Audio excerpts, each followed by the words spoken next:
Good afternoon everyone, welcome to civil services study.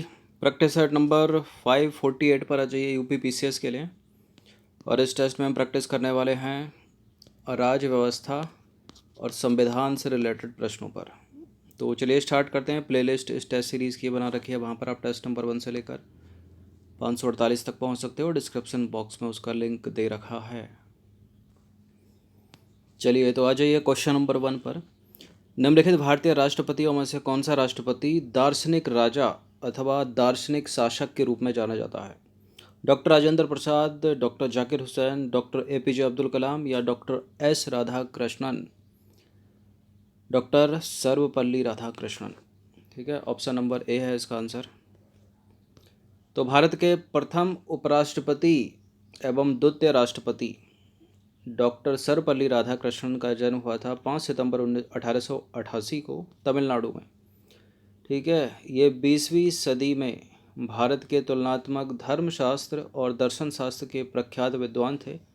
इन्हें दार्शनिक राजा अथवा दार्शनिक शासक के रूप में भी जाना जाता है। इस प्रश्न का उत्तर तो सभी को पता होगा। भारत के किस राष्ट्रपति को मिसाइल मैन की संज्ञा दी जाती है? बताइए किनको दी जाती है? डॉक्टर एपीजे अब्दुल कलाम, ऑप्शन नंबर बी। तो भारत के 11वें राष्ट्रपति, इनका कार्यकाल है सन 2002 से 2007 के बीच में। डॉक्टर एपीजे अब्दुल कलाम को मिसाइल मैन की संज्ञा दी जाती है क्योंकि उन्हीं के निर्देशन में प्रारंभ, ठीक है, एकीकृत निर्देशित मिसाइल विकास कार्यक्रम के फलस्वरूप भारत त्रिशूल, पृथ्वी, अग्नि जैसे मिसाइलों के विकास द्वारा इस क्षेत्र में आत्मनिर्भर बन सका। चलिए क्वेश्चन नंबर 3 है। एक विधेयक है जो संसद में प्रस्तुत किया जाता है, कौन सी प्रक्रिया के बाद वो एक्ट बन जाएगा? बताइए। जब संसद के दोनों सदनों के द्वारा वो पारित हो जाए, या राष्ट्रपति अपनी सहमति दे दे उस पर, या प्रधानमंत्री अपनी सहमति दे दे उस पर, या जब सुप्रीम कोर्ट इसे केंद्र संसद के अधिकार क्षेत्र में, ठीक है, होना घोषित करता है। जब सर्वोच्च न्यायालय से केंद्र संसद के अधिकार क्षेत्र में होना घोषित करता है, ऐसा कुछ बताइए। यहाँ जो सबसे अच्छा उत्तर है वो है जब राष्ट्रपति अपनी सहमति दे दे उस पर। ठीक है, पहली जो प्रक्रिया है वो तो यही है, संसद के दोनों सदन उसको पारित करेंगे, उसके बाद राष्ट्रपति की स्वीकृति के बिना वो नहीं बन सकता अधिनियम। ठीक है, इन दोनों को तो वैसे एलिमिनेट कर दो। ऊपर नीचे में अगर देखें तो सबसे अच्छा उत्तर बी है। तो संविधान के अनुच्छेद 111 में जो है विधेयकों पर राष्ट्रपति की अनुमति से संबंधित प्रावधान है। एक विधेयक जो संसद में प्रस्तुत किया जाता है, जब राष्ट्रपति उस पर हस्ताक्षर करके अपनी सहमति दे देते हैं, तब वो अधिनियम बन जाता है, एक्ट बन जाता है। नंबर 4 पर आ जाइए। राष्ट्रपति भवन को किसने डिजाइन किया था? ऐसे प्रश्नों का उत्तर पता होना चाहिए आपको हमेशा, अगर कॉम्पिटिटिव एग्जाम की तैयारी में लगे हो तो। किसने डिज़ाइन किया था? एडविन ल्यूटियंस ने। ठीक है, सी है इसका आंसर। तो देखिए, प्रसिद्ध ब्रिटिश वास्तुकार एडविन ल्यूटियंस, ठीक है, एडविन ल्यूटियंस के द्वारा राष्ट्रपति भवन का डिज़ाइन किया गया था। और यह भवन जो है भारत के राष्ट्रपति का सरकारी आवास है। वर्ष 1950 तक इसे वायसराय हाउस कहा जाता था, दिल्ली में ये। क्वेश्चन नंबर 5 है। उपराष्ट्रपति से रिलेटेड निम्नलिखित में से कौन सा स्टेटमेंट गलत है? उपराष्ट्रपति बनने के लिए व्यक्ति के पास जनता के सदन के सदस्य, ठीक है, जनता के सदन के सदस्य निर्वाचित होने की योग्यता होनी चाहिए। अब आपको पता होना चाहिए कि जनता का सदन या सदस्य किसको बोलते हैं? लोकसभा को बोलते हैं, ठीक है, राज्यसभा को नहीं। तो उपराष्ट्रपति बनने के लिए तो राज्यसभा का सदस्य होने की योग्यता होनी चाहिए ना। चलो पहला ही गलत है, तो ये हो सकता है अपना उत्तर, क्योंकि नहीं ढूंढना अपने को। किसी राज्य की विधायिका का सदस्य इस पद के लिए उम्मीदवार हो सकता है। हो सकता है क्या? हो सकता है, ये नहीं हो सकता अपना उत्तर। उपराष्ट्रपति के पद का कार्यकाल उतना ही होता है जितना राष्ट्रपति का। कितना? 5 वर्ष, इतना ही होता है। ठीक है, तो ये भी नहीं हो सकता अपना उत्तर, क्योंकि अपने को गलत ढूंढना है। उसको एक औपचारिक महाभियोग द्वारा पद से हटाया जा सकता है। गलत है। देखिए, औपचारिक महाभियोग में तो पूरी प्रोसेस करनी पड़ेगी ना, वो तो राष्ट्रपति के लिए है, केवल उपराष्ट्रपति के लिए नहीं है। तो अपना उत्तर यहाँ 1 और 4 हो जाएगा। ठीक है, ऑप्शन नंबर सी हो जाएगा। तो भारत का उपराष्ट्रपति निर्वाचित होने के लिए आवश्यक है कि संबंधित उम्मीदवार के पास राज्यसभा का सदस्य निर्वाचित होने की योग्यता हो, न कि लोकसभा का। वो जनता का सदन लोकसभा है। राष्ट्रपति को राज्यसभा में प्रस्तुत एवं सामान्य बहुमत से संकल्प पारित करके, जिससे लोकसभा की भी सहमति हो, उसको पद से हटाया जा सकता है। ठीक है। देखिए, औपचारिक महाभियोग में विशेष बहुमत की आवश्यकता होती है, जो राष्ट्रपति के लिए, उपराष्ट्रपति के लिए नहीं। उपराष्ट्रपति तो राज्यसभा संकल्प पारित कर दे आपस में मिलकर, और उसकी सहमति, वो सहमति ले ले लोकसभा से, तो वैसे ही हट जाएंगे। वो साधारण प्रक्रिया हो गई। ठीक है। राष्ट्रपति के लिए विशेष प्रक्रिया है। छठा प्रश्न है, निम्नलिखित में से कौन भारत के उपराष्ट्रपति का निर्वाचन करता है? ये आपको पता होना चाहिए। भारत के राष्ट्रपति के निर्वाचन में कौन भाग लेता है, उपराष्ट्रपति के निर्वाचन में कौन भाग लेता है, रिमूवल प्रोसेस कैसे होती है। ठीक है। तो लोकसभा के अध्यक्ष उपराष्ट्रपति के निर्वाचन में भाग लेते हैं, राज्यसभा के सदस्य भी उपराष्ट्रपति के निर्वाचन में भाग लेते हैं, और इसमें सभी सदस्य भाग लेते हैं। ठीक है। ऐसा नहीं है कि निर्वाचित सदस्य केवल भाग लेंगे, मतलब मनोनीत भी भाग ले लेते हैं इसमें। विधानसभा के सदस्य इसमें भाग नहीं लेते, और विधान परिषदों के तो लेते ही नहीं हैं, न लोकसभा में न राज्यसभा में। 1 और 2, यानी ऑप्शन नंबर 1 है इसका आंसर फिर। तो उपराष्ट्रपति के निर्वाचन मंडल में लोकसभा एवं राज्यसभा के निर्वाचित एवं मनोनीत दोनों सदस्य भाग लेते हैं, और राष्ट्रपति के चुनाव में केवल निर्वाचित सदस्य भाग लेते हैं, इलेक्टेड मेंबर। देखिए, उपराष्ट्रपति का निर्वाचन आनुपातिक प्रतिनिधित्व से एकल संक्रमणीय मत पद्धति के आधार पर होता है। उपराष्ट्रपति पद के लिए प्रत्याशी का नाम जो है न्यूनतम 20 मतदाताओं द्वारा प्रस्तावित और न्यूनतम 20 मतदाताओं द्वारा अनुमोदित होना अनिवार्य है। चलिए, क्वेश्चन नंबर 7 पर आ जाइए। निम्नलिखित में से किस किस ने भारत के उपराष्ट्रपति का पद संभाला है? ये इंपॉर्टेंट प्रश्न है। 1-2 नामों को पकड़ लीजिए, एलिमिनेट होने में, उत्तर निकालने में आसानी होगी। ठीक है। जैसे कि नीलम संजीव रेड्डी कभी भारत के उपराष्ट्रपति नहीं रहे, वो सीधे राष्ट्रपति थे, तो एलिमिनेट हो जाएगा। ठीक है। फ़खरुद्दीन अली अहमद कभी उपराष्ट्रपति नहीं रहे भारत के, ये भी राष्ट्रपति थे। तो ऐसे 1-2 नाम याद रखिए, ताकि इस तरह का कोई प्रश्न पूछा जाए तो एलिमिनेट करके हम उत्तर निकाल सकें। मोहम्मद हिदायतुल्लाह भारत के उपराष्ट्रपति बने, और शंकर दयाल शर्मा भी उपराष्ट्रपति बने। तो इसका उत्तर हो जाएगा ऑप्शन नंबर बी, 1 और 4। तो देखिए, एम हिदायतुल्लाह यानी मोहम्मद हिदायतुल्लाह 1979 से 84 के मध्य, और शंकर दयाल शर्मा 1987 से 1992 के मध्य भारत के उपराष्ट्रपति रहे। श्री फ़खरुद्दीन अली अहमद और डॉक्टर नीलम संजीव रेड्डी भारत के उपराष्ट्रपति नहीं रहे। इन्होंने सीधे भारत के राष्ट्रपति पद को सुशोभित किया था। ठीक है। याद रखिएगा, नीलम संजीव रेड्डी कम से कम याद रख सकते हो नाम, केवल राष्ट्रपति, और फ़खरुद्दीन अली अहमद भी केवल राष्ट्रपति। क्वेश्चन नंबर 8 पर आ जाइए। भारत के संविधान के अनुसार भारत के राष्ट्रपति का यह कर्तव्य है कि वह संसद के समक्ष निम्नलिखित में से किसे रखवाए?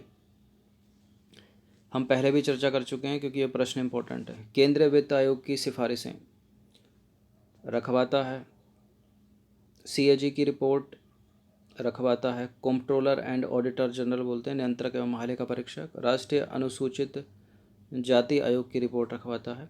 लोक लेखा समिति की रिपोर्ट नहीं रखवाता, क्योंकि लोक लेखा समिति अपनी रिपोर्ट लोकसभा अध्यक्ष को सौंपती है। ठीक है। लोकसभा स्पीकर को। 2 से एलिमिनेट होगा, केवल 1 और 3, 4 हो जाएगा इसका आंसर। ठीक है। 1, 3 और 4, सी। तो राष्ट्रीय वित्त आयोग की सिफारिशें हो गई, CAG की रिपोर्ट हो गई, अनुसूचित जातियों के लिए राष्ट्रीय आयोग आदि की रिपोर्ट संसद के समक्ष रखवाते हैं भारत के राष्ट्रपति, और संसद इस पर चर्चा करती है। क्वेश्चन नंबर 9 पर आ जाइए। भारतीय संविधान के प्रावधानों के अनुसार निम्नलिखित में से कौन भारत सरकार के सुचारू रूप से प्रशासनिक संचालन एवं मंत्रियों को युक्ता विभागों के आवंटन के लिए नियम बनाता है? कौन बनाता है? राष्ट्रपति, महान्यायवादी, मंत्रिमंडलीय सचिवालय, या केंद्रीय विधि मंत्री? इसका उत्तर है वही जिनके अनुसार या जिनके द्वारा चलती हैं भारत की कार्यपालक शक्तियाँ, यानी भारत के राष्ट्रपति, सर्वोच्च सेनाओं के सेनापति। तो देखिए, भारतीय संविधान के अनुच्छेद 75 के अनुसार भारत का प्रधानमंत्री राष्ट्रपति के द्वारा नियुक्त किया जाता है, और दूसरे मंत्रियों को राष्ट्रपति प्रधानमंत्री की सलाह पर नियुक्त करता है। मंत्री अपने पद की शपथ लेने के बाद पद ग्रहण करते हैं। राष्ट्रपति द्वारा भारत सरकार के सुचारू रूप से प्रशासनिक संचालन एवं मंत्रियों को युक्ता विभागों का आवंटन किया जाता है।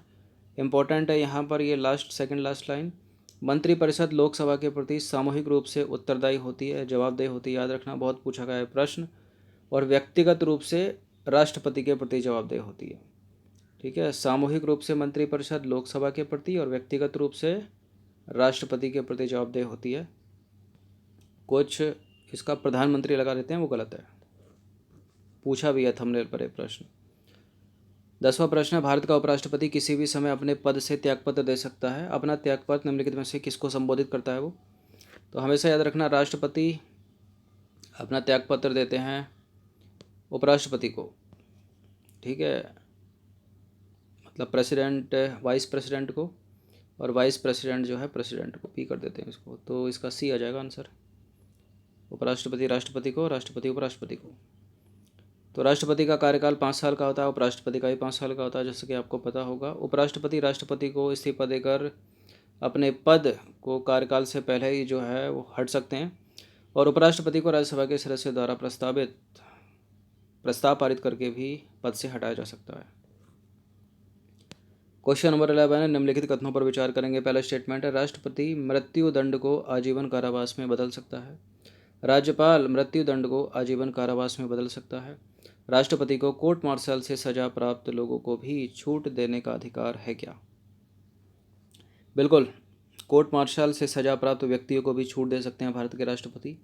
और राष्ट्रपति हो या राज्यपाल, मृत्यु दंड की सजा को आजीवन कारावास में बदल सकते हैं दोनों।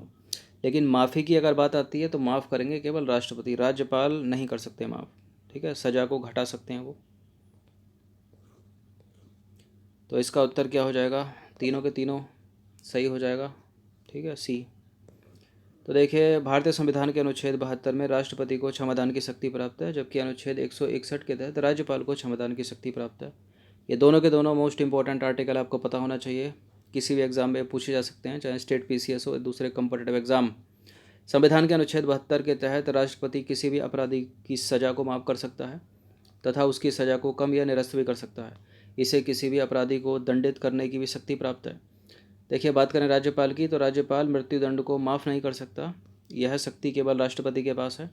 ठीक है, हालांकि राज्यपाल उक्त अपराध के फलस्वरूप अल्प सजा का प्रावधान कर सकता है व्यक्ति के लिए। राज्यपाल जो है दंड के स्वरूप को बदलकर कम कर सकता है। उदाहरण के लिए अगर हम समझें तो मृत्युदंड को आजीवन कारावास और कठोर कारावास को साधारण कारावास में बदल सकते हैं राज्य के राज्यपाल। चलिए, तो क्वेश्चन नंबर 12 पर आ जाइए। 1976 के संविधान संशोधन अधिनियम यानी 42वें की बात हो रही है। राष्ट्रपति के लिए अनिवार्य कर दिया गया कि वह केंद्रीय मंत्रिपरिषद के परामर्श के अनुसार कार्य करेगा, और इस उद्देश्य के लिए भारतीय संविधान के निम्नलिखित में से किस अनुच्छेद में संशोधन किया गया? बताइए। अनुच्छेद 73, 74, 75 या 77? अनुच्छेद 74 में, 74 में। तो भारत के संविधान संशोधन था वो 42वां 1976 में हुआ था। मिनी कॉन्स्टिट्यूशन भी बोलते हैं इसको, बहुत पूछते हैं एग्जाम में। अनुच्छेद 74 में संशोधन किया गया और राष्ट्रपति के लिए अनिवार्य बना दिया गया कि राष्ट्रपति मंत्रिपरिषद की सलाह के अनुसार ही कार्य करेगा। नंबर 13 पर आ जाइए। भारत के राष्ट्रपति का निर्वाचन करने के लिए निर्वाचन मंडल में शामिल हैं संसद के दोनों सदनों के निर्वाचित सदस्य, राज्य विधानमंडल के दोनों सदनों के निर्वाचित सदस्य, सभी राज्यों की विधानसभाओं के निर्वाचित सदस्य, दिल्ली और पुदुचेरी के विधानसभाओं के निर्वाचित सदस्य। टॉपिक वही है, पूछने का तरीका हर एग्जामिनर का दिमाग अलग अलग। ठीक है, किसी भी तरह से पूछा जा सकता है एक टॉपिक से उठा के सवाल। तो संसद के दोनों सदनों के निर्वाचित सदस्य बिल्कुल राष्ट्रपति के निर्वाचन में भाग लेते हैं। सभी राज्यों की विधानसभाओं के निर्वाचित सदस्य भाग लेते हैं, ये भी सही है। दिल्ली और पुदुचेरी की विधानसभाओं के निर्वाचित सदस्य भाग लेते हैं, ये भी सही है। राज्य विधानमंडल के दोनों सदनों के निर्वाचित सदस्य कैसे भाग ले लेंगे? दोनों सदनों में तो विधानसभा भी आ गई, विधान परिषद भी आ गई, तो विधान परिषद थोड़ी भाग लेती है, गलत है। दूसरे वाले से एलिमिनेट करके सब उत्तर मिलता क्या? पूरा बिल्कुल। यहाँ 2 है, हटा दो हटा दो हटा दो, केवल 1 और 3। रुकिए, द्वंद्व हो गया क्या? 2 से 2 बार ही कटेगा, सी हो जाएगा 1, 3, 4। ठीक है, यहाँ 2 तो है नहीं। तो राष्ट्रपति के निर्वाचन मंडल में राज्यसभा के निर्वाचित सदस्य, ठीक है, और लोकसभा के निर्वाचित सदस्य और प्रत्येक राज्य की विधानसभाओं के निर्वाचित सदस्य भी, और साथ ही दिल्ली एवं पुदुचेरी केंद्र शासित प्रदेश की विधानसभाओं के निर्वाचित सदस्य भी इसमें भाग लेते हैं। ये कब से भाग लेने लगे, ये भी प्रश्न अलग से पूछा जा सकता है 1 नंबर 2 नंबर में। कब से? 70वां संविधान संशोधन हुआ था 1992 में, तब से दिल्ली और पुदुचेरी को इसके अंतर्गत शामिल कर दिया गया कि वो राष्ट्रपति के निर्वाचन में भाग ले सकें। अब हम आ गए हैं क्वेश्चन नंबर 14 पर, सेकंड लास्ट प्रश्न है। इसके बाद एक और प्रश्न है, राष्ट्रपति पर महाभियोग लाया जा सकता है केवल राज्यसभा, केवल लोकसभा, संसद के संयुक्त अधिवेशन में, संसद के किसी भी सदन में, किसी भी सदन में लाया जा सकता है, चाहे लोकसभा से शुरुआत कर लो या राज्यसभा से शुरुआत कर लो। तो राष्ट्रपति पर महाभियोग, ठीक है, उसका प्रावधान है भारतीय संविधान के अनुच्छेद 61 में। महाभियोग की प्रक्रिया का वर्णन है इसमें अनुच्छेद 61 में। इसके अंतर्गत राष्ट्रपति के द्वारा संविधान के उल्लंघन यानी इम्पीचमेंट एक शब्द है इंग्लिश में, ठीक है, संसद के किसी भी सदन अर्थात लोकसभा में ले आओ या राज्यसभा में ले आओ, महाभियोग की प्रक्रिया जो है वो प्रारंभ की जा सकती है, इसको याद रखना। और राष्ट्रपति को अपने पद से जो है हटाया जा सकता है ऐसा करके। अंतिम प्रश्न पर आ जाइए, 15वां प्रश्न है, आपातकालीन स्थिति की घोषणा से संबंधित संविधान संशोधन 1978 के अंतर्गत यानी 44 अमेंडमेंट की बात हो रही है। 42वां 1976 में, 44वां 78 में। भारत सरकार राष्ट्रपति से नियमानुसार कार्य करने की अपेक्षा करता है। क्या क्या हैं ये? समस्त मंत्रिपरिषद के सामूहिक परामर्श के अनुसार, केंद्रीय मंत्रिमंडल के परामर्श के अनुसार, भारत के महाधिवक्ता के परामर्श के अनुसार या सर्वोच्च न्यायालय के परामर्श के अनुसार। भारत का राष्ट्रपति खुद नियुक्त करते हैं महाधिवक्ता, इनके परामर्श के अनुसार काम करेंगे वो, हटा दीजिए, ठीक है। सुप्रीम कोर्ट भी गलत है, केंद्रीय मंत्रिमंडल के परामर्श के अनुसार, ऑप्शन नंबर बी, ठीक है। 42 में कुछ और उसके बाद 44 में हुआ, उसमें जो है अधीन डाल दिया गया राष्ट्रपति को केंद्रीय मंत्रिमंडल के। तो भारतीय संविधान के अनुच्छेद 352 में 44वें संविधान संशोधन 1978 में एक प्रावधान के साथ संशोधन किया गया, जिसमें कहा गया कि राष्ट्रपति आपातकाल की घोषणा तब तक जारी नहीं कर सकते जब तक केंद्रीय मंत्रिमंडल इस प्रकार की घोषणा जारी करने के संबंध में निर्णय जो है वो लिखित रूप से उन्हें सूचित ना किया। जब तक लिखकर केंद्रीय मंत्रिमंडल नहीं देगी तब तक राष्ट्रपति अपनी नहीं चला सकते। और ऐसी उद्घोषणा का संकल्प तो सुन लीजिए, संसद के प्रत्येक सदन की कुल सदस्य संख्या के बहुमत, प्रत्येक सदन का मतलब है लोकसभा भी अलग अलग, राज्यसभा भी अलग अलग, उपस्थित लोग उस दिन कितने और मतदान कितनों ने किया, ठीक है, उनके 2/3 बहुमत से पारित करके ही ऐसा किया जा सकता है। चलिए, तो ये 15 प्रश्न थे important, Indian polity plus constitution के इम्पोर्टेंट है, यूपीएससी के लिए भी, स्टेट पीसीएस के लिए भी। इनकी प्रैक्टिस एक बार कर लीजिएगा। धन्यवाद।